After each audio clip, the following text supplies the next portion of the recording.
அல்ஹம்துலில்லாஹி ரப்பில் ஆலமீன் வஸ்ஸலாத்து வஸ்ஸலாமு அலா அஷ்ரஃபில் முர்சலீன் சய்யிதுனா முஹம்மதின் வாலிஹி வஸஹ்பிஹி அஜ்மஈன் இலா யௌமித்தீன். எல்லா புகழும் ஏக இறைவனுக்கே உரியது. சாந்தி சமாதானம் நபிமார்கள் மீதும் இறுதி நபியின் மீதும் நபித்தோழர்கள் மீதும் நம் அனைவர் மீதும் என்றென்றும் நிலவட்டுமாக.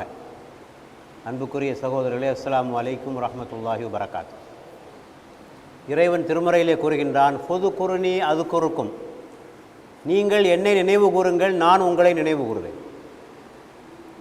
பெருமானார் சொன்னார்கள், நீங்கள் ஒரு சிறிய அவையில் இறைவனை நினைவு கூர்ந்தால் அவன் உங்களை ஒரு பெரிய அவையில் நினைவு கூறுவதாக இறைவன் சொல்கிறார். உதுகுருல்லாஹ கதீரன் லஅல்லக்கும் துஃப்லிஹூன், நீங்கள் வெற்றி பெறும் பொருட்டு நீங்கள் அல்லாஹ்வை நினைவு கூறுங்கள். மறுமையிலே அர்ஷுடைய நிழல் 7 பேருக்கு வழங்கப்படும்.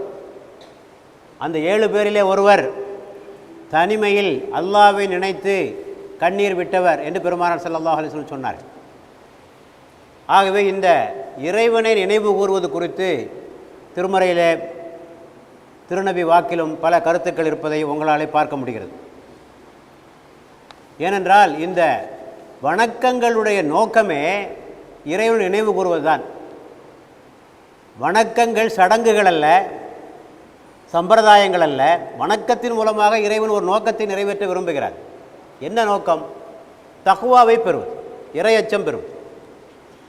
யா யுஹன்னா சுபுது ரப்பக்கும் உள்ளதே ஹலகக்கும் வல்லதீன மின் கப்லிக்கும் லஅல்லக்கும் தத்தக்கும், உங்களையும் உங்களுக்கு முன்பிருந்தோரையும் படைத்த அந்த இறைவனை நீங்கள் வணங்குங்கள். எதற்காக? லஅல்லக்கும் தத்தக்கும், நீங்கள் தக்வாவுடையவர்களாவதற்காக. தக்வா எப்போது வரும்? வணக்கங்களிலே உயிர் இருந்தால்தான் தக்குவா வரும். உயிர் எப்போது வரும்? இறைவனை நினைவு கூர்ந்தால்தான் உயிர் வரும். திக்ர் இல்லாத வணக்கங்கள் உயிரற்ற வணக்கங்கள், திக்ர் இல்லாத இறைவன் நினைவூட்டல் இல்லாத வணக்கங்கள் உயிரற்ற வணக்கங்கள் என்று சொல்லப்பட்டது. திக்ர் செய்பவருக்கும் திக்ர் செய்யாதவருக்கும் உள்ள வேறுபாடு என்ன என்பதை பற்றி பெருமானார் சொன்னபோது, உயிருள்ளவனுக்கும் இறந்தவனுக்கும் உள்ள வேறுபாடு என்று சொன்னார். உயிருள்ளவனுக்கும் இறந்தவனுக்கும் உள்ள வேறுபாடு. ஆகவே இந்த இறைவனை நினைவு கூறுகின்ற இந்த பண்பு ஒரு முஸ்லிமுடைய ஒரு அடிப்படை பண்பாக இருக்க முடியும். யார் தங்கத்தையும் வெள்ளியையும் சேகரித்து வைத்திருக்கிறார்களோ என்று சொல்லக்கூடிய ஒரு திருமறை வசனம் இறங்கியது.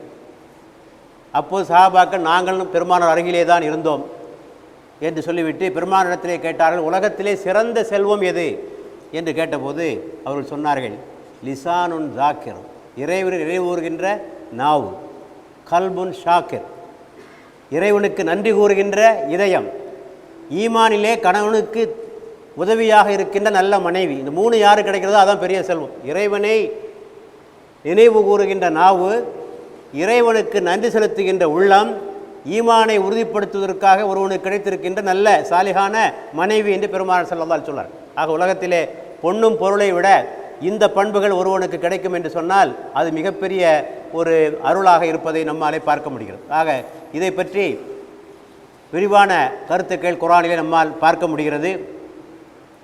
ஆக நம்முடைய வணக்கங்கள் அர்த்தமுள்ளவையாக ஆக வேண்டும் என்று சொன்னால் இதிலே நாம் இந்த திக்ரிலே நாம் அதிகமான கவனத்தை செலுத்த வேண்டியவர்களாக நாம் இருக்கிறோம்.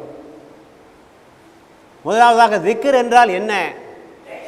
திக்ருல்லாஹ் என்று சொன்னால் அல்லாஹ்வை நினைவு கூறுவது. நமக்கு திக்ர் என்று சொல்லுகிற போது அது ஒரு விரிவான பொருளை உடையதாக இருக்கிறது. அதை பார்க்க போகிறோம். நமக்கு திக்ர் என்று சொன்னால் விரலை மடித்து சுப்ஹானல்லாஹ் அல்ஹம்துலில்லாஹ் சொல்வது மட்டும் ஞாபகத்திற்கு வருகிறது. அல்லது ஒரு திக்ர் மஜ்லிஸ் ஒன்றை ஏற்பாடு செய்து கூட்டமாக உட்கார்ந்து செய்யக்கூடிய ஒரு திக்ர் நமக்கு அதற்கு ஞாபகம் வருகிறது. ஆனால் குர்ஆனினுடைய பார்வையிலே இந்த திக்ர் என்பது விரிவான ஒரு பொருளை உடையதாக இருக்கிறது. திக்ரினுடைய எங்கிருந்து ஆரம்பமாகிறது சொன்னால் தொழுகை தான் மிகப்பெரிய திக்ர். அகிமிஸ் ஸலாத்தல் திக்ர், அல்லாஹ் சொல்கிறார், என்னை நினைவு கூறும் பொருட்டு நீங்கள் திக்ர் தொழுகையை நிலைநாட்டுங்கள். ஆக தொழுகையினுடைய நோக்கம் திக்ர். நல்லவனுடைய தொழுகைக்கும் நயவஞ்சகனுடைய தொழுகைக்கும் வேறுபாட்டை குர்ஆன் சொல்லுகிறது. நயவஞ்சகர்கள் எப்படி தொழுவார்கள் தெரியுமா? தொழுகைக்காக எழுந்து நின்றால் அவர்கள் சோம்பலாக நிற்பார்கள். ஒய்தா காமு இலசலாத்தி காமு குசாலா, சோம்பலா நிற்பார்கள். பிறருக்கு காண்பிப்பதற்காகவே தொழுவார்கள். தொழுகையில் அதிகமாக நினைவு கூற மாட்டார், இறைவனை நினைவு கூற மாட்டார். இந்த 3 பண்பு நயவஞ்சகனுடைய பண்பு. சோம்பலா ஏனோ தானோ என்று தொழ வேண்டுமே என்ற ஒரு நிர்பந்தத்திற்காக தொழுவது, அல்லது பிறருக்கு காண்பிப்பதற்காக தொழுவது, அல்லது இறைவனை அதிகமாக நினைவு கூறாமல் இருப்பது என்ற ஒரு கருத்தை நாம் பார்க்கிறோம். ஆக தொழுகையிலே ஆப்சன்ட் மைண்ட் இருக்கக்கூடாது. அதுதான் முக்கியமான விஷயம்.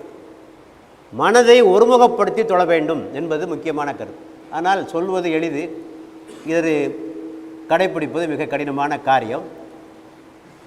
நம்மிலே பலருக்கு இந்த பயிற்சி கிட்டுவதில்லை. ஆனால் நாம் சோர்வடைந்து விடக்கூடாது. இதற்காக தொடர்ந்து நாம் அந்த முயற்சிகளை மேற்கொண்டே வந்தால் அதிலே கொஞ்சம் கொஞ்சமாக நம்மாலே முன்னேற்றத்தை காண முடியும். ஆகவே இறைவனை எந்த அளவுக்கு தொழுகை நினைவு கூறுகிறோமோ அந்த அளவுக்கு கூலி உண்டு என்று பெருமான ஒரு முறை சொல்லியிருக்கிறார்கள். எந்த அளவு உங்கள் தொழுகையில் அதிகமான நினைவு கூர்ந்தீர்களோ அந்த அளவுக்கு உங்களுக்கு கூலி. கொஞ்சமாக நினைவு கூர்ந்தால் கொஞ்சமாக கூலி, அதிகமாக நினைவு கூர்ந்தால் அதிகமாக கூலி என்று சொன்னார்கள். ஆக இந்த திக்ர் என்ற உணர்வு தொழுகையில் அதிகமாக வருவதற்கு நாம் மனதை ஒருமுகப்படுத்தி நாம் தொழுகின்ற ஒரு பயிற்சியை நாம் மேற்கொள்ள வேண்டும். அடுத்தபடியாக திக்கருடைய அடுத்த வகை இறைவனுடைய திருநாமங்களை சொல்வது. ஒலில்லாஹில் அஸ்மாஹுல் ஹுஸ்னா உதூஹு பிஹா. இறைவனுக்கு அழகிய திருநாமங்கள் இருக்கின்றன, அவற்றை கொண்டே நீங்கள் இறைவனை அழையுங்கள். அந்த திருநாமங்களின் மூலமாக இறைவனை நாம் திக்ர் செய்யலாம். அந்த திருநாமங்கள் ஒவ்வொன்றும் நமக்கு இறைவனுடைய வல்லமை, இறைவனுடைய ஆற்றல், இறைவனுடைய அதிகாரம் எல்லாம் நமக்கு உணர்த்துகின்ற ஒரு பெரிய பாடம். நீங்கள் இறைவனை பற்றி அறிவதற்கு வேறு அதிகமாக ஒன்றும் செய்ய தேவையில்லை. இந்த 99 திருநாமங்கள் குர்ஆனில் இருக்குது. அதை பற்றிய ஒரு தெளிவான ஞானம் உங்களுக்கு இருந்தால் இறைவனை பற்றி நீங்கள் தெளிவாக புரிந்து கொள்ளலாம். அந்த 99 திருநாமங்களும் குர்ஆனிலே பல்வேறு வசனங்களிலே இடம்பெற்றிருக்கின்றன. அந்த வசனங்களை ஓதி அந்த இறைவனுடைய வல்லமையை புரிந்து கொள்ள வேண்டும். இங்கும் சடங்காக செய்கின்ற ஒரு காரியத்தை தான் நம்மிலே பலர் செய்து கொண்டிருக்கிறோம். என்ன ஓதுகிறோம் என்பதனுடைய அர்த்தமே பலருக்கு தெரியாது. ஆக ஒவ்வொன்றைக்கும் நாம் 99 திருநாமங்களுக்கும் அதனுடைய பொருளை அறிந்திருக்க வேண்டும். ரஹ்மான் சிலவற்றை சொல்கிறேன். ரஹ்மான் அருளாளன், ரஹீம் அன்புடையோன், மாலிக் இறைவன் அரசன், அல் ஹாக்கிம். அல் ஹாக்கிம் என்றால் அவன்தான் அதிகாரமுடையவன், நீதி வழங்குபவன், சட்டம் ஏற்றுபவன். ஆக இறைவனுக்குரிய பண்புகளிலே மிக முக்கியமான பண்பு மனிதனுக்கு தேவையான கொள்கைகளை நியதிகளை வகுத்து தருவது இறைவனுடைய பண்பு. இந்த அதிகாரம் இந்த உலகத்தில் வேறு யாருக்கும் கிடையாது. அஸ்மாவுல் ஹுஸ்னாவை படிக்கிற போது இது ஞாபகத்திற்கு வர வேண்டும். இந்த உலகத்தில் உள்ள எந்த தனி மனிதருக்கோ, எந்த முனிவருக்கோ, எந்த சட்டமன்றத்திற்கோ, எந்த பாராளுமன்றத்திற்கோ யாருக்கும் நன்மை தீமையை முடிவு செய்கிற அதிகாரம் கிடையாது. அல்லாஹு வலியுன், அவன் பாதுகாவலன். அல்லாவை தவிர உங்களை யாரும் பாதுகாக்க முடியாது. அவன்தான் பாதுகாவலன். வலி என்றால் அந்த பொருள் இருக்கிறது. வேறு எந்த வலியும் நம்மை பாதுகாக்க முடியாது. அல்லாஹ் என்கிற வலிதான் நம்மை பாதுகாக்க முடியும். அல் ஹாதி, அவன் நேர்வழி வழங்குபவன். அஸ்வாமி, அவன் செவி உறுபவன். உங்களுடைய பிரார்த்தனைகளை செவி உறுகின்ற சக்தி அல்லாஹ்வை தவிர வேறு யாருக்கும் கிடையாது. இந்த உலகத்திலே உள்ள அத்தனை கோடி பேரும் ஒரே சமயத்தில் அல்லாஹ் என்று கூவி அழைத்தாலும் இது இவனுடைய குரல், இது இவனுடைய குரல், இது இவனுடைய தேவை, இது இவனுடைய தேவை என்று பிரித்தறியக்கூடிய சக்தி அல்லாஹ்வை தவிர இந்த உலகத்தில் யாருக்கும் கிடையாது. உயிருள்ளவர்களுக்கே கிடையாது என்றால் இறந்தவர்களை பற்றி பேச்சே இல்லை. ஆகவே அவன்தான் செவி உறுபவன், கேட்பவன். ஆக அவனை தவிர வேறு யாரிடத்திலும் உங்கள் பிரார்த்தனைகளை வைக்காதீர்கள் என்று அதற்கு பொருள். அல் ஷதீத், அவன் கடுமையாக பிடிப்பவன். அர் ரகீப், உங்களை கண்காணிப்பவன். ஆக இந்த ஒவ்வொரு சிலவற்றை மட்டும் உங்களுக்கு சொல்லியிருக்கிறேன். ஆக வீட்டிலே சென்று இந்த 99 திருநாமங்களை பற்றிய வசனங்களை பாருங்கள், அவற்றினுடைய விளக்கங்களை அறியுங்கள். அதன் மூலமாக இறைவனை நீங்கள் புரிந்து கொள்வதற்கு இது மிகச்சிறந்த வழியாக இருக்கும். ஆகவே இது ஒரு மிகப்பெரிய ஒரு திக்ராக இருப்பதை நாம் பார்க்கிறோம். ஆகவே இவற்றை படிக்கிற போது இன்னொன்று வர வேண்டும். இந்த அல்லாஹ்விடத்தில் இருக்கின்ற இந்த பண்புகள் நம்மிடத்திலும் வர வேண்டும் என்று ஆசைப்பட வேண்டும். அவன் ரஹ்மானாக இருக்கிறான், ரஹீமாக இருக்கிறான், மன்னிப்பவனாக இருக்கிறான்.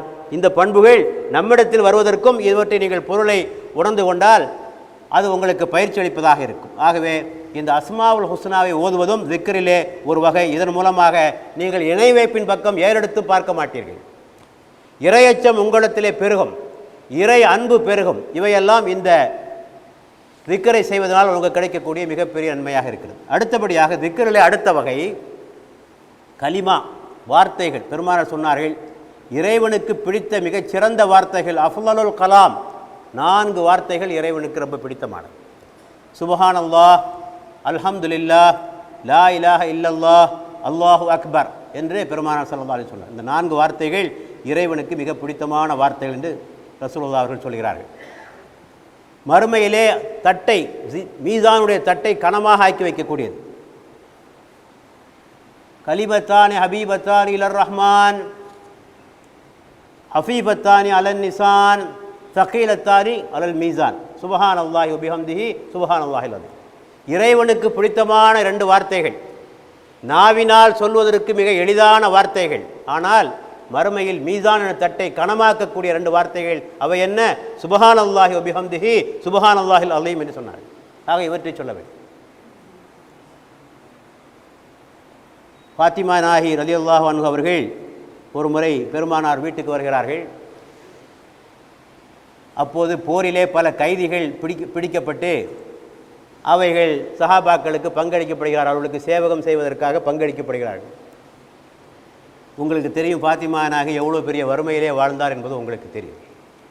மாவு அரைத்து அரைத்து அவருடைய கரங்களெல்லாம் கரடு முரடாகி புண்ணாகி போன கரங்களை உடையவர். ஆக தந்தையிடத்திலே சென்று தனக்கும் சில வேலைக்காரர்கள் கிடைக்கக்கூடாதா என்று வீட்டிற்கு போனார். பெருமானார் அங்கே இல்லை. ஆயிஷா நாயகி அவரிடத்திலே இருந்தார்கள். அவரிடத்திலே சொன்னார்கள், இந்த மாதிரி இந்த கைதிகளை எல்லாம் பங்கிடுவதாக நான் கேள்விப்படுகிறேன், எனக்கும் ஒரு கைதியை அனுப்பினால் நன்றாக இருக்கும் என்று. பின்னர் பெருமானார் வீட்டுக்கு வந்து இந்த செய்தியை கேள்விப்பட்டு பின்னர் மகளை அழைத்து சொன்னார்கள், என்னால் தர முடியாது, உன்னை விட அதிகமான தேவையுடைய சஹாபாக்கள் எல்லாம் இருக்கிறார்கள், அவர்களுக்கு நான் இந்த கைதிகளை கொடுக்க வேண்டும், உனக்கு தர முடியாது, வேணுமானால் உனக்கு சில துவாக்களை ஒரு சில கலிமாக்களை உனக்கு கற்றுத்தருகிறேன், அது இவற்றை விட சிறந்தது என்று நீ இரவிலே இந்த சுப்ஹான் அல்லாஹ் அல்ஹம்துலில்லாஹ் அல்லாஹ் அக்பர் என்பதை 33 தடவை ஓதி வருவாயாக, அது இந்த கைதிகளை பெற்றிருப்பதை விட சிறந்தது என்று பெருமானார் சொல்லிவிட்டு சென்றார்.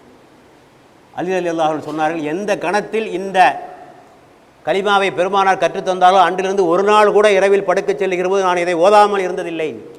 ஒருவர் கேட்டார், நீங்கள் சிஃபீன் என்று சொல்லக்கூடிய பெரிய போரிலே கலந்து கொண்டீர்களே, இஸ்லாமியர்கள் நடந்த பெரிய போர், அப்போது கூட நீங்கள் இதனை விடவில்லையா என்று ஒருவர் கேட்டார். அப்போதும் நான் இதனை விட போர்க்களத்தில் கூட நான் இதனை விடவில்லை என்று சையதுனா அலி ரலியல்லாஹு அன்ஹு சொல்வதை நாம் பார்க்கிறோம். ஆக இங்கே கவனிக்க வேண்டிய விஷயம் என்னவென்று சொன்னால், சில சமயங்களில் நாம் கேட்கின்ற பொருள் நமக்கு கிடைக்காமல் போய்விட்டால் கூட இந்த அல்லாஹ்வுடைய வார்த்தைகளை மொழிவதன் மூலமாக நமக்கு தேவையான பலம் அதன் மூலமாக கிடைக்கும் என்பதும் இந்த சம்பவத்தின் மூலமாக நமக்கு கிடைக்கின்ற ஒரு படிப்பினையாக இருக்கிறது. இதுபோன்று ஏராளமான கலிமாக்கள் இருக்கின்றன. அவற்றை எல்லாம் சொல்வதற்கு நேரமில்லை.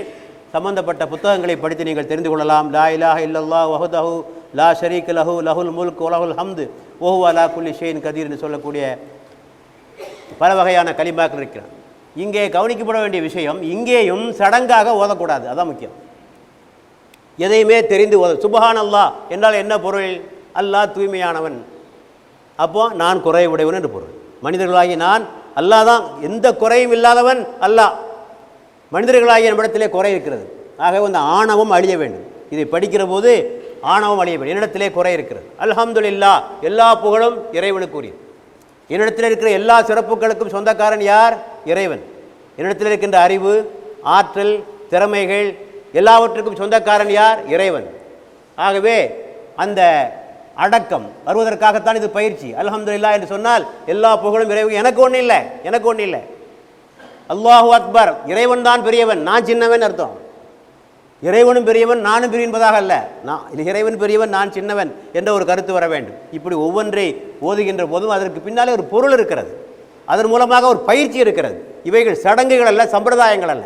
ஆகவே எப்போது அந்த பயிற்சி கிட்டும் என்று சொன்னால் அதனுடைய பொருளை உணர்கிற போது, உணர்ந்து அதை செய்கிற போது தான் அவையெல்லாம் ஏற்படும். ஆக இது ஒரு திக்ர். அடுத்தபடியாக குர்ஆனை ஓதுவது ஒரு திக்ர். திக்ருல் ஆலமீன் அல்லாஹ் சொல்கிறான். குர்ஆன் அகிலத்தாருக்கு ஒரு திக்ராக நல்லுபதேசமாக இருக்கிறது. இன்னா நஹ்னு நஸல்னா திக்ர வ இன்னா லஹு லஹாஃபிதூன். இந்த திக்ரை, நினைவூட்டுதலை நாம் தான் இறக்கினோம், நாம் தான் அதனை பாதுகாப்போம் என்று இறைவன் சொல்கிறான். ஆகவே இந்த குர்ஆன் என்பது நமக்கு மிகப்பெரிய நினைவூட்டல். அது நினைவூட்டாத விஷயமே இல்லை. அது இறைவனை நினைவூட்டுகிறது, இறைவனுடைய வல்லமைகளை, இறைவனுடைய பண்புகளை, இறைவனுடைய அதிகாரங்களை நினைவூட்டுகிறது, இறை தூதர்களை நமக்கு நினைவுபடுத்துகிறது. அவர்கள் நடத்திய வீரம் தெரிந்த போராட்டம், அநீதிகளுக்கும் அக்கிரமங்களுக்கு எதிராக நடத்திய போராட்டம், ஃபிரௌனுக்கு எதிராக, நம்ரூதுக்கு எதிராக, ஹாமானுக்கு எதிராக, காரூனுக்கு எதிராக, ஆது கூட்டத்தாருக்கு எதிராக உலகத்திலே இருந்த அக்கிரமக்காரர்களுக்கு எதிராக நடத்திய போராட்டம், அதற்காக அவர்கள் செய்த தியாகங்கள், அவர்கள் சந்தித்த சவால்கள், இவற்றையெல்லாம் உங்களுக்கு குர்ஆன் நினைவூட்டுகிறது. மறுமையை உங்களுக்கு நினைவூட்டுகிறது. குர்ஆனிலே எந்த பக்கத்திலாவது மறுமையை பற்றி பேசாத ஒரு பக்கம் உண்டா? ஏதாவது ஒரு பக்கம் உண்டா? கிடையாது. ஆகவே மறுமையை உங்களுக்கு நினைவூட்டுகிறது. ஆகவே தான் பெருமானார் சொன்னார்கள், தண்ணீர் இரும்பை துருப்பிடிக்க செய்வது போல் தீமைகளால் உங்கள் இதயம் துருப்பிடித்து போகிறது. தீமைகளால் உங்கள் இதயம் துருப்பிடித்து போகிறது. துருப்பிடித்த இதயத்திற்கு மருந்து குர்ஆனை ஓதுவதும் மரணத்தை எண்ணி பார்ப்பதும் என்று சொன்னார். உள்ளத்தை தூய்மைப்படுத்துவது 2 பயிற்சி. ஒன்று மௌத்தை எண்ணிப்பார். மௌத்தை எண்ணிப்பானா உள்ள தூய்மையாயிடும். இவ்வளோ கஷ்டப்பட்டு சம்பாதிக்கிறோம், ஆடி ஓடுறோம், நாளைக்கு மௌத்தம் தான் என்னையா ஆக போகுது?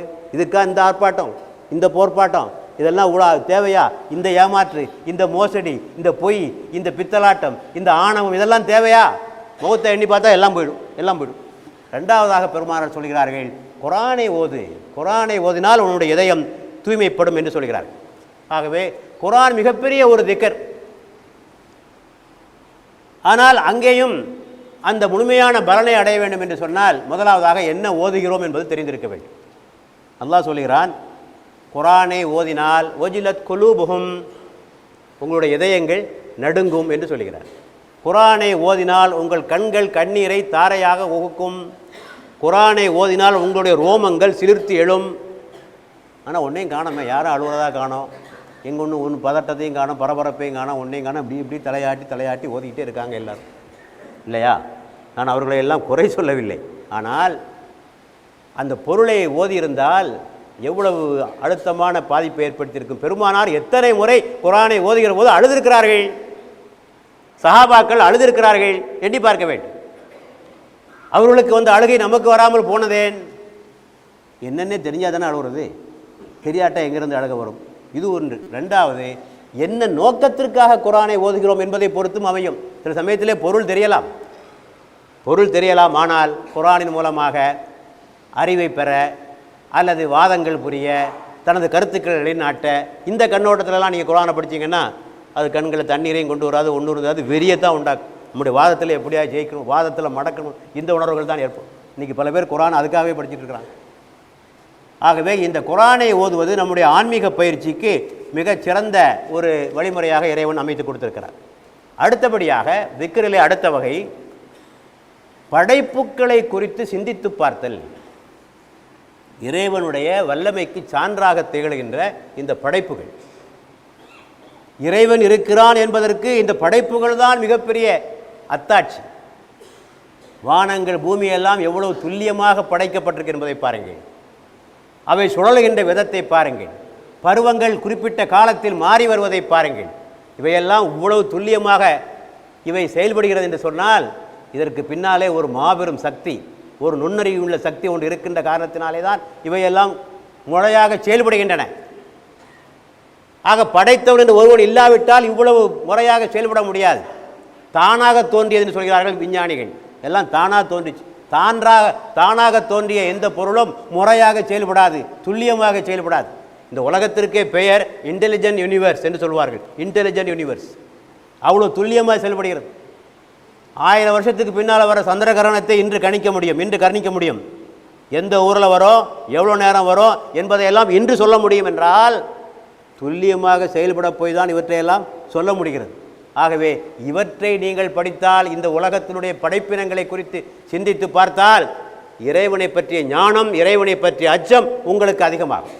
ஆகவே தான் இறைவன் சொல்கிறான், இன்ன ஃபீ ஹல்கிஸ் ஸமாவாதி வல் அர்தி வக்திலாஃபில் லைலி வன் நஹாரி லஆயாத்தில் லிஉலில் அல்பாப். வானம் பூமி படைக்கப்பட்ட ஒழுங்கமைப்பிலும் இரவு பகல் மாறி வருவதிலும் அறிவுடையோருக்கு பல சான்றுகள் இருக்கின்றன. அல்லதீன எதுக்குரூன் அல்லாஹ் கியாமம் ஒ கோவதம் ஒ அலா ஜுனூபியும். அவர்கள் நின்ற வண்ணமாகவும் உட்கார்ந்த வண்ணமாகவும் படுத்த வண்ணமாகவும் இறைவனை திக்ர் செய்வார்கள். திக்ர் செய்துவிட்டு சொல்வார்கள், ரப்பனா மா ஹலக்த ஹாதா பாத்திலா. இறைவா, இவற்றையெல்லாம் நீ வீணுக்காக படைக்கவில்லை. இந்த படைப்புகளெல்லாம் வீணுக்காக, இவ்வளவு பெரிய மாபெரும் படைப்பை படைத்தது வீணுக்காகவா? ஃபக்கினா அதா பன்னார், எங்களை நரகத்திலிருந்து பாதுகாப்பாயாக என்று சொல்வார். ஆகவே இவற்றை சிந்திக்கிற போது இறைவனுடைய வல்லமை உங்களுக்கு அதிகமாக தெளிவாகும், இறை அச்சம் உங்களுக்கு அதிகமாகும் என்பதை நாம் தெளிவாக புரிந்து கொள்ள வேண்டும். இப்போது ஒரு கேள்வி உங்களுக்கு எழலாம், அப்படி என்றால் விஞ்ஞானிகளெல்லாம் மிக பெரும் இறை நம்பிக்கையாளர்களாகவும் இறை அச்சமுள்ளவர்களாகவும் மாறி இருக்க வேண்டுமே, அவங்களாம் நாத்திகங்களாக இருக்காங்களே, இதெல்லாம் என்ன காரணம் என்ற ஒரு கேள்வி. ஏன்னா உங்களுக்கு தெரியும், பெரும்பாலான விஞ்ஞானிகள் நாத்திகர்கள், சில விதிவிலக்குகளை தவிர. இதற்கான காரணத்தை ஆராய்கிற போது, ஒன்று அவர்கள் வாழ்ந்த சூழ்நிலையில் இருந்த மத சிந்தனையாளர்களுடைய போக்கு, குறிப்பாக அன்றைக்கு ஐரோப்பாவிலே இருந்த பின்பற்றப்பட்ட மதத்தினுடைய வேத நூல் விஞ்ஞானத்திற்கு மாற்றமான கருத்துக்களை தான் சொல்லியது. விஞ்ஞானம் ஒரு கருத்தை சொன்னால் மதம் இன்னொரு கருத்தை சொல்லி, இவன் உலகம் தட்டன்னா அவன் உருண்டாமா, இப்படி தான் சண்டை நடந்துகிட்டு இருக்கும். ஏகப்பட்ட முரண்பாடுகள், விஞ்ஞானத்திற்கும் மதத்திற்கும் ஏகப்பட்ட முரண்பாடுகள். இதனால் மதத்தின் மீது அவர்களுக்கு வெறுப்பு ஏற்பட்டது. இன்னொரு புறம் விஞ்ஞானிகளை கொடுமைப்படுத்தினார்கள், சிறையில் அடைத்தார்கள், உயிரோடு கொளுத்தினார்கள், எல்லாம் இது நடந்தது. ஆகவே தான் விஞ்ஞானத்திற்கு ஐரோப்பாவிலே மிகப்பெரிய ஆதரவு பெருகி மதத்தினுடைய தாக்கம் குறைந்தது. ஆனால் இஸ்லாமிய வரலாற்றில் இது போன்ற ஒரு நிகழ்வு நடந்ததில்லை. காரணம், குர்ஆனில் நிரூபிக்கப்பட்ட விஞ்ஞான உண்மைகளோடு மோதுகின்ற கருத்துக்கள் இல்லை. நிரூபிக்கப்பட்ட ப்ரூவன் சயின்டிஃபிக் டேட்டா இல்லை. அதே சமயத்தில் இஸ்லாம் விஞ்ஞானத்திற்கு ஊக்கமும் உற்சாகம் அளித்து, நான் ஓதிய இந்த ஆயத்தை அதற்கு போதுமானது, சிந்தித்து பாருங்கள் என்று சொல்கின்ற காரணத்தினால் விஞ்ஞானத்திற்கு இஸ்லாம் ஊக்கம் அளித்தது. விஞ்ஞானிகள் யாரும் கொடுமைப்படுத்தவில்லை, சிறையில் அடைக்கப்படவில்லை, மாறாக ஊக்குவித்தார். ஆகவே முஸ்லிம் விஞ்ஞானிகள் யாரும் பெரும்பாலும் நாத்திகர்களாக இருந்ததில்லை.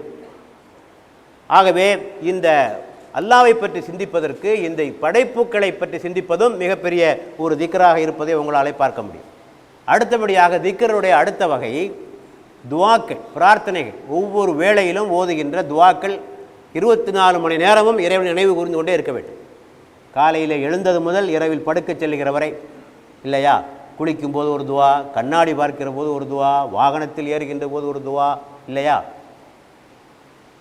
இப்படி ஒவ்வொரு வீட்டுக்குள் நுழைகின்ற போது துவா, வீட்டை விட்டு வெளியே வருகின்ற போது துவா, பள்ளிவாசலுக்குள் நுழைகின்ற போது ஒரு துவா, பள்ளிவாசலை விட்டு வெளியே வருகின்ற போது ஒரு துவா, இப்படி ஒவ்வொன்றுக்கும் துவா கற்றுக் கொடுக்கப்பட்டிருக்கு. இதுவே அனைத்துமே ஒரு ஆன்மீக பயிற்சி தான். இதை சடங்காக ஓதுனால் அது பயிற்சி அல்ல, அது மீண்டும் அதை சொல்ல விரும்புகிறேன். ஆக ஒவ்வொரு துவாவை ஓதுகிற போதும், இப்போது எழும்போது ஓதுகிறோம், அல்ஹம்துலில்லாஹி அல்லதி அஹ்யானா பஅதமா அமாதனா வ இலைஹின் நுஷூர். மரணித்த பிறகு வாழ்க்கையை தந்த அந்த இறைவனே தூய்மையானவன் என்ற ஒரு கருத்தை நாம் சொல்கிறோம். பயணத்தின் போது ஓதுகிறோம் துவா, சுப்ஹானல்லதி ஸஹர லனா ஹாதா வ மா குன்னா லஹு முக்ரினின் இன்னா இலா ரப்பினா லமுன்கலிபூன். கட்டுப்படுத்த முடியாத இந்த வாகனத்தை எங்களுக்கு கட்டுப்படுத்தி கொடுத்தான அந்த இறைவன் எங்களுக்கு தூய்மையானவன். இப்படி ஒவ்வொரு விஷயத்தை சொல்லுகின்ற போதும் அந்த துவாவினுடைய பொருளை நீங்கள் புரிந்து கொண்டு சொல்ல வேண்டும். அல்ஹம்துலில்லாஹி, உணவு உண்ணுகின்ற போது அல்ஹம்துலில்லாஹி அத்தாமனா வ சகானா வஜஅல்னா மினல் முஸ்லிமீன், எங்களுக்கு உண்ணுவதற்கு உணவையும் பருகுவதற்கு பானத்தையும் எங்களை முஸ்லீம்களாக ஆக்கி வைத்த இறைவனே தூய்மையானவன். ஒவ்வொன்றுக்கும் பொருளை அறிந்தால் அது இறைவணக்கமாக மாறிவிடுகிறது. பாராட்டுகின்ற போது மாஷா அல்லாஹ் என்று சொல்லுகிறோம், துயரம் ஏற்படுகிற போது இன்னா லில்லாஹி வ இன்னா இலைஹி ராஜிஊன் என்று சொல்லுகிறோம். இப்படி ஒவ்வொன்றுக்கும் இருக்கிறது. இது அரபியில் தான் சொல்லணும் என்று ஒன்றும் அவசியம் கிடையாது. அரபியில் சொன்னால் சிறப்பு. ஆனால் நம்மிலே எத்தனை பேருக்கு அரபியிலே பாடமாக்க முடியும் என்பதை நம்மால் சொல்ல முடியாது. முடிந்தவர்கள் அரபியிலே பாடமாக்கி அந்த துவாக்களை ஓதி வாருங்கள். அப்படி முடியாத போது அதன் பொருளை தெரிந்து கொண்டால் போதுமானது. இறைவன் ஒன்றும் அரபி மொழியில் தான் ஓதி ஆகணும், தொழுகைக்கு மட்டும்தான் அந்த நிபந்தனை. தொழுகையில் மட்டும்தான் ஓதப்படுகின்ற வசனங்கள் அரபியிலே இருக்கின்ற, மற்ற விஷயங்களை பொறுத்தவரையில் எந்த மொழியில் இருந்தாலும் அதை பற்றிய பிரச்சனை ஒன்றும் கிடையாது. ஆகவே அரபி மொழியிலே பாடமாக்க முடியாதவர்கள் அதனை தங்களுடைய தாய்மொழிகளை அவற்றை தெரிந்து கொண்டு அவற்றை பயன்படுத்தி கொள்ள வேண்டும். ஆனால் இதற்கு பயிற்சி தேவை. எடுப்பில் எல்லாருக்கும் வராது. இதுக்கு நீண்ட ஒரு பயிற்சி தேவைப்படுகிறது. இதனை செய்ய வேண்டியவர்கள் பெற்றோர்களும் ஆசிரியர்களும். பெற்றோர்களும் சின்ன வயசில் இந்த பயிற்சி கொடுக்கணும், அப்போ தான் வரும். அது சின்ன வயசில் அந்த பயிற்சி கொடுக்கப்படலைன்னா பின்னால் அதை எடுத்துக்கொள்வது என்பது மிக ஒரு கடினமான ஒரு காரியம். ஆகவே பெற்றோர்கள் வீடுகளிலே குழந்தைகளுக்கு இந்த பயிற்சியை கொடுக்க வேண்டும். பள்ளிக்கூடங்களிலே இதற்கான பயிற்சிகளை நாம் கொடுக்க வேண்டும். ஆகவே இதை நாம் பயிற்சியாக பெற்றால் அது நம்முடைய பழக்கமாகவே மாறிவிடுவதற்கான வாய்ப்பு இருக்கிறது. ஆகவே இதுவும் ஒரு வணக்கம் என்பதை நாம் தெளிவாக புரிந்து கொள்ள வேண்டும். இதை தவறாக பயன்படுத்தாதீங்க. சில ஆட்கள் இன்ஷா அல்லான்னா நெகட்டிவ்க்கு தான் இன்ஷா அல்லா. ஒரு கல்யாணத்துக்கு வரமாட்டேன்னா அதுக்கு இன்ஷா அல்லான்னா இல்லையா, கல்யாணத்துக்கு வாங்கன்னு கூப்பிடுறாங்க, வர முடியாது நேரடியாக சொல்லாமல் இன்ஷா அல்லா பார்ப்போன்றான். என்ன அர்த்தம்? வரமாட்டேன்னு அர்த்தம். அது இப்படியெல்லாம் அதை கொச்சைப்படுத்தாது. அந்த துவாவை நீங்கள் கொச்சைப்படுத்த வேண்டாம். வர முடிந்தால் வருகிறேன் என்று சொல்லுங்கள், வர முடியாது என்றால் வர முடியாது என்று சொல்லுங்கள். தட்டி கழிப்பதற்காக இந்த வார்த்தைகளை எல்லாம் பயன்படுத்தி இந்த புனிதமான வார்த்தைகளை நீங்கள் கொச்சைப்படுத்த வேண்டாம் என்பதையும் இதன் மூலமாக நான் உங்களுக்கு கேட்டுக்கொள்கிறேன். அடுத்தபடியாக திக்ரிலே அடுத்த வகை இறைவனுக்கு நன்றி செலுத்துதல். இறைவன் நமக்கு புரிந்திருக்கின்ற அருட்கொடைகளுக்கு நன்றி செலுத்துதல். யோசித்து பாருங்கள், நீங்கள் பிறந்ததிலிருந்து இன்று வரை உங்களுக்கு இறைவன் என்னென்ன அருள்வளங்களை எல்லாம் புரிந்திருக்கிறான். செல்வத்தை தந்திருக்கிறான், அறிவை தந்திருக்கிறான், குழந்தைகளை தந்திருக்கிறான், நோய்களிலிருந்து உங்களை காப்பாற்றியிருக்கிறான், சிரமங்களிலிருந்து உங்களை வெளியேற்றியிருக்கிறான். இவற்றையெல்லாம் பட்டியல் போட்டு பார்த்தால் ஒரு கண்களிலிருந்து கண்ணீர் வந்துவிடும். எத்தனையோ பேர் அனுபவித்த துன்பங்களெல்லாம் எனக்கு வரலை என்பதை எண்ணி பார்த்தால் இறைவனுடைய உங்களுக்கு செய்த அருட்கொடைகள் உங்களுக்கு ஞாபகம் வந்துவிடும். ஆகவே இவற்றை செய்தால் உங்களுடைய ஆணவம் அழியும். எல்லாம் என்னால் தான் ஆனது இல்லை, ஒன்னால் ஆகவில்லை, இறைவனால் ஆனது. ஆகவே நன்றி கூறுதல் என்பது ஒரு பெரிய ஒரு திக்ராக இருப்பதை நாம் பார்க்கிறோம். ஆகவே நாம் இறைவனிடத்தில் தேவைகளை கேட்கிறோம். துவாவிலே இறைவனிடத்திலே தேவைகளை கேட்கிறோம், அதைத்தா இதைத்தா என்று. அத்தோடு அந்த துவாவிலே நாம் இடம்பெற செய்ய வேண்டிய ஒரு விஷயம், இறைவா இத்தனையும் எனக்கு தந்திருக்கிறாயே உனக்கு நன்றி என்பதும் அங்கே இடம்பெற வேண்டும். அங்கே இடம்பெற வேண்டும். துவாவிலே இத்தனை வகை இருப்பதை நம்மாலே உங்களுக்கு சுட்டிக்காட்டியிருக்கிறேன். தொழுகை ஒரு திக்ராக இருக்கிறது, அஸ்மாவுல் ஹுஸ்னாவை ஓதுவது ஒரு திக்ராக இருக்கிறது, கலிமாவை மொழிவது ஒரு திக்ராக இருக்கிறது, குர்ஆனை ஓதுவது ஒரு திக்ராக இருக்கிறது, படைப்புக்களை பற்றி சிந்திப்பது ஒரு திக்ராக இருக்கிறது, துவாக்களை ஓதுவது ஒரு திக்ராக இருக்கிறது, இறைவனுக்கு நன்றி செலுத்துவது திக்ராக இருக்கிறது. ஆகவே இந்த பயிற்சிகளை நாம் மேற்கொள்ள வேண்டும். இந்த திக்ரில் இன்னும் சில பகுதிகள் இருக்கின்றன. இந்த திக்ரை நாம் கடைப்பிடிப்பதால் நமக்கு கிடைக்கும் நன்மைகள் என்ன என்பதை பற்றி பேச வேண்டும். எது சரியான திக்ர், திக்ரினுடைய முழு பலனை அடைவது எப்படி என்பது போன்ற விஷயங்களை இன்ஷா அல்லாஹ் அடுத்த உரையிலே காண்போம். வாஹிர் அல்ஹம்துலில்லாஹி ரப்பில் ஆலமீன் வஸ்ஸலாத்து வஸ்ஸலாமு அலா அஷ்ரஃபில் முர்சலீன் சய்யிதுனா முஹம்மதின் வாலிஹி வஸஹ்பிஹி அஜ்மஈன் இலா யௌமித்தீன். எல்லா புகழும் ஏக இறைவனுக்கு உரியது. சாந்தி சமாதானம் நபிமார்கள் மீதும் இறுதி நபியின் மீதும் நபித்தோழர்கள் மீதும் நம் அனைவர் மீதும் என்றென்றும் நிலவட்டுமாக. அன்புக்குரிய பெரியோர்களே, சகோதரர்களே, அஸ்ஸலாமு அலைக்கும் வரஹ்மத்துல்லாஹி வபரகாத்து. சென்ற உரையில் திக்ருல்லாஹ் இறைவனை நினைவு கூர்தல் என்ற தலைப்பில் சில கருத்துக்களை உங்களோடு பகிர்ந்து கொண்டோம். அந்த உரை தொடர்கிறது. சென்ற உரையில் திக்ரனுடைய சிறப்புகளை பற்றி சொன்னோம், திக்ரனுடைய பல்வேறு வகைகளை பற்றி சொன்னோம். தொழுகை ஒரு திக்ர், அஸ்மாவுல் ஹுஸ்னா என்று சொல்லக்கூடிய அல்லாஹ்வுடைய திருநாமங்களை சொல்வது ஒரு திக்ர், கலிமா சொல்லுவது ஒரு திக்ர், குர்ஆனை ஓதுவது ஒரு திக்ர், படைப்புக்களை பற்றி சிந்தித்து பார்ப்பது ஒரு திக்ர், துஆ ஓதுவது ஒரு திக்ர், இறைவனுக்கு நன்றி செலுத்துவது ஒரு திக்ர். இவை அனைத்தும் இறைவனை நினைவு கூறுவதனுடைய பல்வேறு வகைகளாக உங்களிடத்திலே நாம் சொன்னோம்.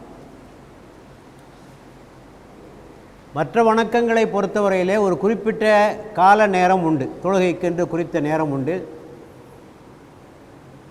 நோன்புக்கென்று நேரம் உண்டு, ஹஜ்ஜிக்கென்று ஒரு நேரம் உண்டு. ஆனால் திக்ருக்கென்று ஒரு நேரம் கிடையாது. எந்த நேரமும் அல்லாஹ்வை நாம் நினைவு செய்ய வேண்டியதான். அல்லாஹ் சொல்கிறான், யா அய்யுஹல்லதீன ஆமனூ உதுகுருல்லாஹ திக்ரன் கதீரா வஸப்பிஹு புக்ரத்தன் வஅசீலா. நீங்கள் அல்லாஹ்வை அதிகமாக நினைவு கூறுங்கள், காலையிலும் மாலையிலும் அவனை துதியுங்கள். ஆக காலை மாலை என்றெல்லாம் ஒன்றும் கிடையாது. ஆக அல்லாஹ்வை திக்ர் செய்வதற்கு குறிப்பிட்ட நேரம் என்று ஒன்று கிடையாது. அல்லாஹ் சொல்கிறான், தொழுகை முடிந்ததும் அல்லாஹ்வை நினைவு கூறுங்கள். ஃபைதா கலைத்துமுஸ் ஸலாத்த ஃபதுகுருல்லாஹ் கியாமம் வகூதம் அலா ஜுனூபிஹிம். தொழுகை முடிவுற்றால் நீங்கள் அல்லாஹ்வை நினைவு கூறுங்கள், நின்ற வண்ணமாகவும் உட்கார்ந்த வண்ணமாகவும் படுத்த வண்ணமாகவும் நீங்கள் நினைவு கூறுங்கள். எப்படி வேணாலும் பண்ணலாம். படுத்துக்கிட்டே கூட அல்லாஹ்வை திக்ர் செய்யலாம், நின்று கொண்டு செய்யலாம், உட்கார்ந்து கொண்டு செய்யலாம் என்று இறைவன் சொல்கிறான். ஆக தொழுகை முடிந்தால் செய்யுங்கள், தொழுகை முடிந்ததும் செய்யுங்கள். உங்கள் வேலை நேரத்திலும் அல்லாஹ்வை நீங்கள் நினைவு கூறுங்கள். அல்லாஹ் சொல்கிறான். 73, 7, 8 வசனங்கள் இரவில் குர்ஆனை ஓதுவதற்கு ஏற்றதாக உள்ளது. இரவு நேரம் குர்ஆனை ஓதுவதற்கு ஏற்றதாக உள்ளது. நபியே, பகல் நேரங்களில் உமக்கு நிறைய பணிகள் இருக்கின்றன, அந்த நேரத்திலும் இறைவனின் பெயரை நீ நினைவு கொள்வீராக. பகல் நேரத்தில் பணிகளுக்கு மத்தியிலேயும் நீர் இறைவன் நினைவு கூறுவீராக என்று அல்லாஹ் சொல்கிறார். இன்னொரு வசனத்திலே அல்லாஹ் சொல்கிறான், அடிக்கடி நான் ஓதுகின்ற வசனம், தொழுகை முடிவுற்றால் ஒய்தா குலியத்தி ஸலாத்து ஃபந்தஷிரு ஃபில் அர்து வப்தகு மின் ஃபضலில்லாஹ் வதுகுருல்லாஹ கதீரன் லஅல்லக்கும் துஃப்லிஹூன். தொழுகை முடிவுற்றால் பூமியிலே நீங்கள் பறந்து சென்று அல்லாஹ்வுடைய அருளை பொருளை நீங்கள் தேடிக்கொள்ளுங்கள். வதுகுருல்லாஹ கதீரன், அந்த சமயத்திலும் நீங்கள் அல்லாஹ்வை நினைவு கூறுங்கள். லஅல்லக்கும் துஃப்லிஹூன், நீங்கள் வெற்றி பெறக்கூடும் என்று அல்லாஹ் சொல்கிறான். ஆக வியாபாரத்தில் இருக்கிற போது அதிகமாக அல்லாஹ்வை மறக்கிறது, அந்த இடத்துல தான் அதிகமாக மறக்கிறது. பணத்தில் மூழ்கிடுறோம், துனியாவில் மூழ்கிடுறோம், அல்லாஹ்வை மறந்து விடுகிறோம். ஆக திக்ருக்கென்று ஒரு நேரம் ஒதுக்கி தஸ்பீஹை உருட்டுவதல்ல, அல்லது ஒரு மிஷினை வைத்து கொண்டு செய்வதும் அல்ல. எல்லா தருணங்களிலும் எல்லா சூழ்நிலைகளும் செய்ய வேண்டிய ஒன்றுதான் இந்த திக்ர் என்ற ஒரு கடமையாக இருப்பதை நாம் பார்க்கிறோம். ஆக வேலை நேரத்தில் அங்கேயும் அல்லாஹ் இருக்கான், பள்ளிவாசலில் மட்டும் அல்லாஹ் இல்லை. நீ செய்கிற தொழில் புரிகின்ற இடத்திலும் இறைவன் உன்னை கண்காணித்து கொண்டிருக்கான் என்ற உணர்வு நம்மிலே பலருக்கு வந்துவிடும் என்றால் ஹராமான வியாபாரத்தை யாராவது செய்வார்களா? செய்ய மாட்டார். ஆகவே வேலை நேரத்திலும் செய்ய வேண்டும். இன்னும் அல்லாஹ் சொல்கிறான், போர்க்களத்திலும் அல்லாஹ்வை நினைவு கூற வேண்டும். நபியே, நீர் ஏதாவது ஒரு குழுவினரோடு போராடுகின்ற போது நீர் நிலைகுலையாமல் இருக்க வேண்டும் என்றால் நீங்கள் அல்லாஹ்வை அதிகமாக நினைவு கூறுங்கள். போர்க்களத்தில் மனிதன் தவறிவிடுகின்ற, நிதானம் தவறிவிடுகின்ற ஒரு இடம் போர்க்களம். எப்படி வியாபாரத்தில் நிதானம் தவறானோ போர்க்களத்தில் உள்ள பூந்துட்டா பல பேர் எண்ணிக்கிட்டு இருக்காங்க. போர்க்களத்தில் எப்படி வேணாலும் செஞ்சுக்கலாம், எது வேணாலும் செய்யலாம். இந்த ISIS, போக்கோ ஹராம், தஹ்ரீக்கே தாலிபான், இவர்களுக்கெல்லாம் ஒரு கட்டுப்பாடு கிடையாது. என்ன வேணாலும் செய்வாங்க, யாரை வேணாலும் கடத்துவாங்க, பத்திரிகைக்காரங்களை கடத்துவாங்க, சமூக சேவை கடத்துவார்கள், அதை கொலையும் செய்வார்கள், அதை வீடியோவிலும் போடுவார்கள். அங்கே அல்லாஹ்வை மறந்துடுறான், அங்கே அல்லாஹ்வை மறந்து விடுகிறான். ஆனால் இவர்கள் தங்களை கலீஃபா என்று சொல்லிக் கொடுக்கிறார்கள். கலீஃபாவாம், கலீஃபா செய்கிற வேலையா இதெல்லாம்? ஆகவே போர்க்களத்தில் நீங்கள் அல்லாஹ்வை மறந்து விடாதீர்கள். ஆக எங்கே இருந்தாலும் அல்லாஹ்வை நினைவு கூற வேண்டும். பெருமானார் சொன்னார்கள், நீங்கள் ஓர் இடத்தில் அமர்ந்திருந்து அந்த இடத்தில் அல்லாஹ்வை நினைவு கூறாதிருப்பின் அந்த இடம் அல்லாஹ்வுக்கு மிகவும் வருத்தம் தருகின்ற ஒரு இடமாக ஆகிவிடுகிறது. ஒரு இடத்துல இருக்கிறீங்க, அந்த இடத்துல நீங்கள் அல்லாஹ்வை நினைவு கூறும் என்றால் அந்த இடம் இறைவனுக்கு வருத்தம் தருகின்ற ஒரு இடமாக ஆகிவிடுகிறது என்று பெருமானார் அவர்கள் சொல்கிறார்கள். ஆக திக்ருக்கு கால நேரம் என்றெல்லாம் ஒன்றும் கிடையாது. எல்லா தருணங்களிலும் எல்லா நேரங்களிலும் நாம் அதனை செய்து கொண்டே இருக்க வேண்டும். அடுத்தபடியாக இந்த திக்ரின் மூலமாக கிடைக்கக்கூடிய நன்மைகள் என்ன என்று பார்க்கிற போது துனியாவிலும் நன்மைகள், ஆகிரத்திலும் நன்மைகள். துனியாவின் நன்மைகளை பார்க்கிற போது இது உங்களுக்கு அமைதி தரும். அல்லாஹ் சொல்கிறான், அலா பி திக்ரில்லாஹி தத்மஇன்னுல் குலூப், அல்லாஹ்வுடைய நினைவை நீங்கள் கூறுவதனால் உங்களுடைய உள்ளங்கள் அமைதி பெறுகின்றன என்று அல்லாஹ் சொல்கிறான். ஆக அல்லாஹ்வை நினைவு கூறுகிற போது ஒரு வகையான சாந்தி, மன அமைதி நமக்கு கிடைக்கும். இப்போ குர்ஆன் ஒரு திக்ர்னு சொல்கிறோம், குர்ஆன் ஓதுகிற போது மனிதனுடைய அமைதி கிடைக்கும். ஒரு கஷ்ட காலத்தில் அல்லாஹ்வை நினைவு கூறுகிறோம், அந்த சமயத்தில் நமக்கு சாந்தி, சமாதானம் கிடைக்குது. அல்லாஹ் நம்மோடு இருக்கான், அல்லாஹ் நம்மை கைவிட்டு விட மாட்டான் என்ற உணர்வு நமக்கு அது அமைதி தரக்கூடதாக இருப்பதை பார்க்கிறோம். ஆகவே இந்த காலத்திலே கூட மெடிடேஷன் என்பது அதிகமாக வலியுறுத்தப்படுகிறது. மன அமைதிக்கு, மன பதற்றத்தை குறைப்பதற்கு யோகா, மெடிடேஷன் ரெண்டு அதிகமாக சொல்லப்படுகிறது. ஆனால் அவங்க சொல்கிற மெடிடேஷன் வேறு, இந்த மெடிடேஷன் வேறு. அந்த மெடிடேஷன் தியானம் என்பது என்னவென்றால் சிந்தனையை நிறுத்த வேண்டும். ஏனென்றால் மனிதன் எப்போதும் சிந்திக்காமல் இருக்கிறதில்லை, மூளை எப்போதும் வேலை செஞ்சுக்கிட்டே இருக்கு. அரெஸ்ட் யுவர் தாட்ஸ், எதையுமே சிந்திக்காமல் நிர்மூலமாக மனதை வைத்துக்கொள்ள வேண்டும். மனதை ஏதாவது ஒரு குறிப்பிட்ட ஒரு மையப்பொருள், ஒரு புள்ளியின் மீதோ அல்லது நீங்கள் விடுகின்ற சுவாசத்தின் மீதோ அதனுடைய கவனத்தை குவித்து உங்களுடைய சிந்தனை ஓட்டத்தை நீங்கள் தடை செய்ய வேண்டும். அது மனதிற்கு அமைதி தருவதாக அவர்கள் சொல்கிறார்கள். ஆனால் இங்கே நிலைமை வேறு, அல்லாஹ்வை நினைவு கூற வேண்டும் என்பதாக இங்கே சொல்லப்படுகிறது. அல்லாஹ்வுடைய உன்னை பற்றி, படைப்புகளை பற்றி, அவருடைய அருட்கொடைகளை பற்றி நீ சிந்திக்க வேண்டும். இங்கே உள்ள மெடிடேஷனுடைய தன்மை வேறு என்பதை நாம் புரிந்து கொள்ள வேண்டும். அடுத்தபடியாக இந்த திக்ரின் மூலமாக கிடைக்கிற நன்மை இறைவனை நெருங்குவது. பொது குருணி அது குறுக்கும், நீங்கள் என்னை நினைவு கூர்ந்தால் நான் உங்களை நினைவு கூறுவேன். அல்லாஹ் சொல்கிறான், எவன் தன்னுடைய உள்ளத்தில் என்னை நினைவு கூறுகிறவானாயின் என்னுடைய உள்ளத்தில் நான் அவனை நினைவு கூறுகிறேன். அவன் என்னை ஒரு சிறிய கூட்டத்தில் நினைவு கூர்ந்தால் நான் அவனை ஒரு பெரிய கூட்டத்தில் நினைவு கூறுகிறேன். அவன் என்னை நோக்கி ஒரு ஷான் வந்தால் நான் அவனை நோக்கி ஒரு முழம் வருகிறேன். என்னை நோக்கி அவன் நடந்து வந்தால் நான் அவனை நோக்கி ஓடி வருகிறேன் என்று இறைவன் சொல்கிறான். ஆகவே இறைவனை நெருங்குவதற்கான ஒரு பயிற்சியாகவும் இது அமைந்திருப்பதை நாம் பார்க்கிறோம். அடுத்தபடியாக இந்த திக்ரின் மூலமாக கிடைக்கிற ஒரு நன்மை, இறைவனுடைய மகத்துவம், அவனுடைய மேன்மை, அவனுடைய வல்லமை, அவனுடைய குதரத், இவற்றையெல்லாம் இந்த திக்ரின் மூலமாக நீங்கள் பெற்றுக்கொள்ளலாம். ஏனென்றால் நாம் ஏற்கனவே சொன்னோம், திக்ருடைய வகை படைப்புகளை சிந்தித்து பார்ப்பது. படைப்புகளை சிந்தித்து பார்க்கிற போதுதான் இறைவனுடைய வல்லமை நமக்கு புரியும். எவ்வளவு கடினமான துல்லியமான ஒரு படைப்பை இறைவன் படைத்திருக்கிறான். ஒவ்வொன்றும் எவ்வளோ அளவாக கணக்கிட்டு படைக்கப்பட்டிருக்கிறது. உன்னையே நீ சிந்தித்துப்பார், உன்னுடைய உறுப்புகளை சிந்தித்துப்பார், உன்னுடைய உறுப்புகள் செயல்படுகின்ற விதத்தை சிந்தித்துப்பார். அப்போதுதான் அல்லாஹ்வுடைய குதரத், அவனுடைய வல்லமை, மேன்மை உனக்கு புரியும். திக்ரின் மூலமாக கிடைக்கின்ற அடுத்த நன்மை, உள்ளம் தூய்மையாகிறது. இல்லையா? அல்லாஹ்வை நினச்சிக்கிட்டே இருந்தால் மனசு சுத்தமாகாதா என்ன? கத் அஃப்லஹ மன் தஸக்கா வ ஸக்கர ஸ்ம ரப்பிஹி ஃபஸல்லா. அல்லாஹ் சொல்கிறார், யார் தனது உள்ளத்தை தூய்மையாக்கி கொண்டார்களோ அவர்கள் வெற்றி பெற்று விட்டார்கள். கது அஃப்லஹ, அவர்கள் வெற்றி பெற்று விட்டார்கள். அவர்கள் யாரெனில் அல்லாஹ்வை திக்ரு செய்து கொண்டும் அல்லாஹ்வை தொழுது கொண்டும் இருப்பார்கள். வ ஸக்கர ஸ்ம ரப்பிஹி ஃபஸல்லா, அல்லாஹ்வை திக்ரு செய்து கொண்டும் தொழுது கொண்டும் இருப்பார்கள். ஆகவே எப்போதும் அல்லாஹ்வை நினைவு கூறுகிற போது, எப்போதும் அல்லாஹ் நம்மை கண்காணித்து கொண்ட உணவில் இருக்கிற போது நம்முடைய இதயம் தூய்மையாக இருப்பதை நம்மாலே பார்க்க முடிகிறது. அடுத்தபடியாக இந்த திக்ரு செய்வதன் மூலமாக உங்களுடைய பாவங்கள் மன்னிக்கப்படுகின்றன. இது எல்லா வணக்கங்களுக்கும் பொதுவான ஒரு விதி. இறைவனுடைய பாதையில் நாம் கடமைகளை செய்தால் நம்முடைய பாவங்கள் மன்னிக்கப்படும் என்ற ஒரு கருத்தின் அடிப்படையில் அத்தல்லாஹ் லஹும் மாஃபிரத்தன் வாஜிரன் அலீமா, அல்லாஹ் உங்களுடைய பாவங்களை அதிகமாக மன்னிக்கிறான், மகத்தான் நற்கூலியும் இதன் மூலமாக உங்களுக்கு தருகிறான் என்று குர்ஆன் சொல்லுகிறது.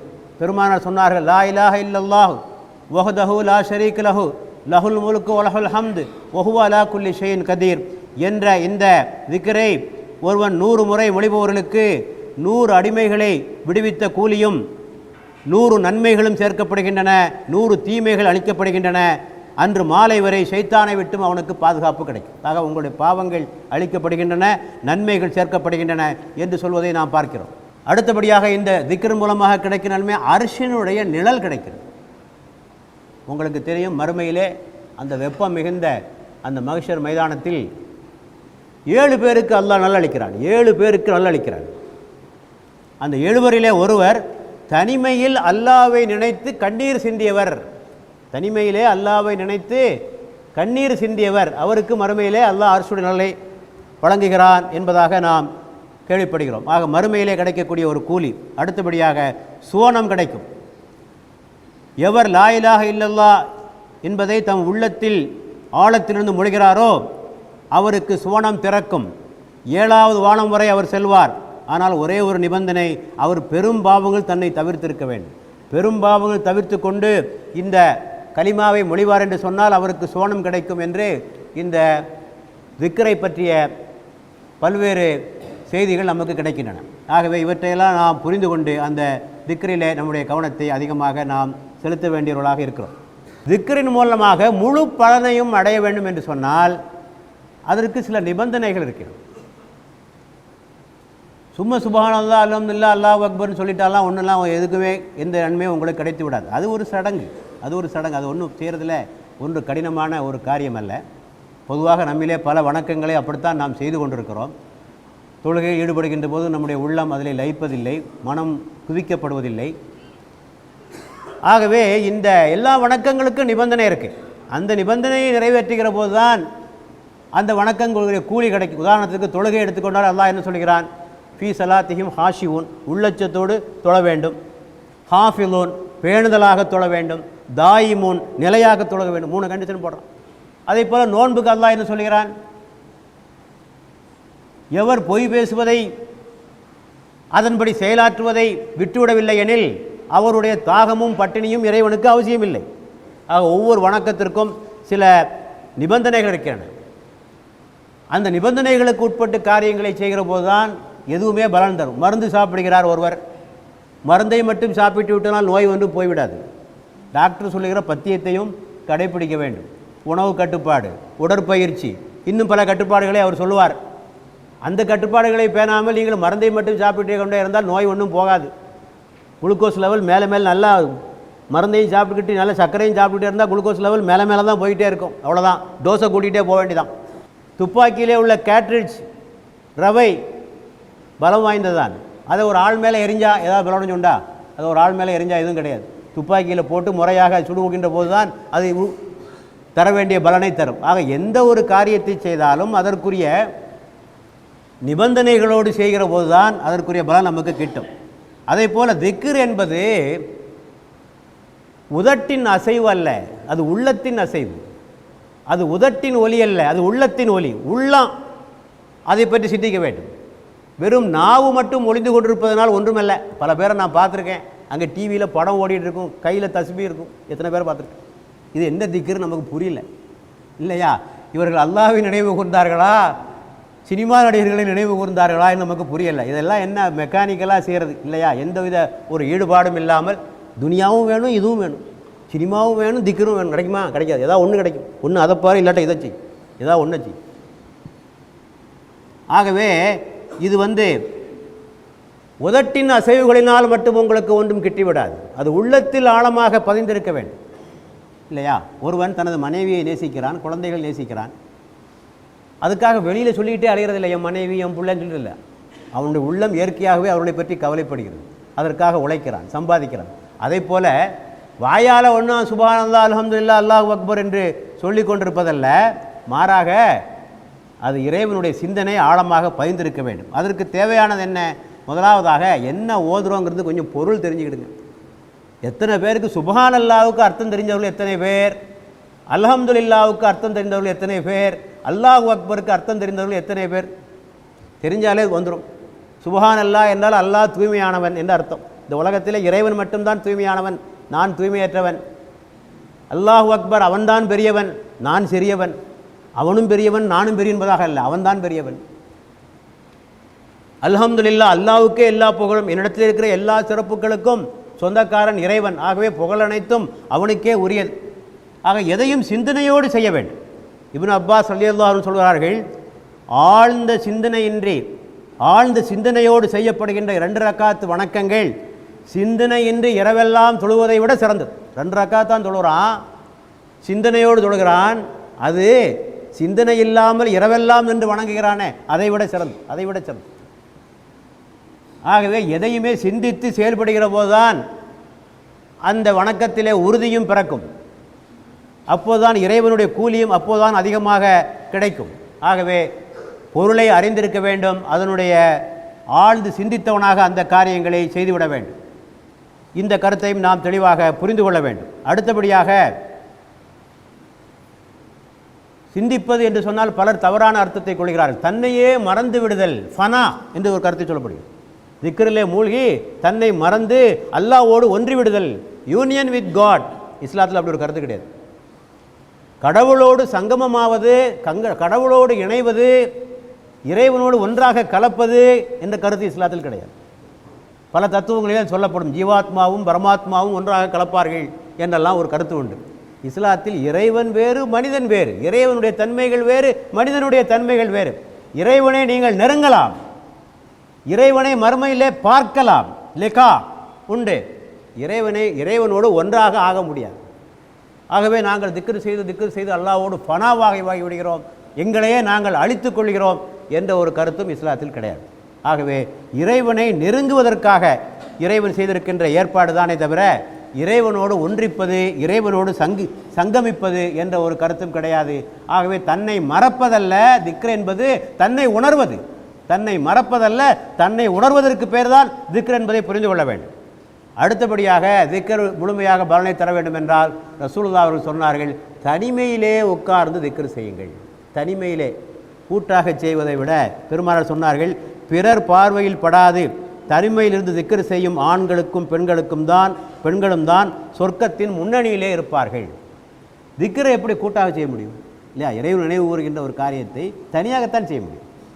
அவரவர்கள் தான் அந்த திக்ரை செய்து இறைவனை பற்றிய வல்லமைகளை அவர்கள்தான் செய்ய வேண்டும். பொதுவாகவே இஸ்லாத்தினுடைய விதி எல்லா நஃபில் வணக்கங்களையும் தனியாகத்தான் செய்ய வேண்டும். சுன்னத்தான தொழுகை உட்பட. பெருமானார் காலத்திலெல்லாம் சுன்னத்தான தொழுகை வீட்டில் தொழுதுட்டு வந்துடுவாங்க. ஃபரதான தொழுகை முடிஞ்ச ஒரு வீட்டில் போய் சுன்னத் தொழுவாங்க. இதான் வழக்கமாக இருந்த நிலை. ஏனென்றால் இஸ்லாம் அப்படித்தான் சொல்கிறது. சுன்னத்தான கடமைகளை பொறுத்தவரையில் யாருக்கும் தெரியாமல் நீங்கள் ரகசியமாக செய்கிற போது தான் அதற்கு பலன் அதிகம். பிறருக்கு காண்பிப்பதற்கான காரியங்களை செய்யக்கூடாது. ஆனால் இப்போ நம்முடைய வசதிக்காக நாம் செய்து கொள்கிறோம், தவறு ஒன்றும் இல்லை. ஏனென்றால் வீட்டில் போனால் மறந்துடுறோம், தொழுகையை விட்டுறோம், அதுக்குள்ளே உதவு போயிடுது, பல நிலைகள் ஏற்படுகிறது. ஆகவே வந்த இடத்துல ரெண்டையும் முடித்து விட்டு போய்விடுகிறோம், தவறு ஒன்றும் இல்லை. ஆனால் இஸ்லாம் விரும்புவது பொதுவாக சுன்னத்தான கடமைகளை மறைவில் செய்வதையும் தனியாக செய்வதையும் தான் பொது விதி, அதை சார்ந்தது தான். அதே போல் இந்த திக்ர் என்பதையும் தனியான முறையிலே நாம் செய்பவர்களாக இருக்க வேண்டும். அடுத்தபடியாக திக்ர் அல்லாஹ்வால் ஏற்றுக்கொள்ளப்படுவதற்கு இறைவன் ஒரு 3 நிபந்தனைகளை வைக்கிறான். பணிவு, அச்சம், மெதுவாக சொல்லுதல். ஒதுக்குரு ரப்பக ஃபீ நஃப்ஸிக, உங்களுடைய உள்ளத்திலே நீங்கள் அல்லாஹ்வை நினைவு கூறுங்கள். தலர்ருவன் வ ஹீஃபதன் வ தூனல் ஜஹரி மினல் கௌலி, பணிவாக பணிந்து துஆ செய்யுங்கள், நீங்கள் திக்ர் செய்யுங்கள். அச்சத்துடன் நீங்கள் செய்யுங்கள், இறைவனை அஞ்சுவர்களாக செய்யுங்கள். 3 உரத்த சப்தம் என்று செய்யுங்கள்.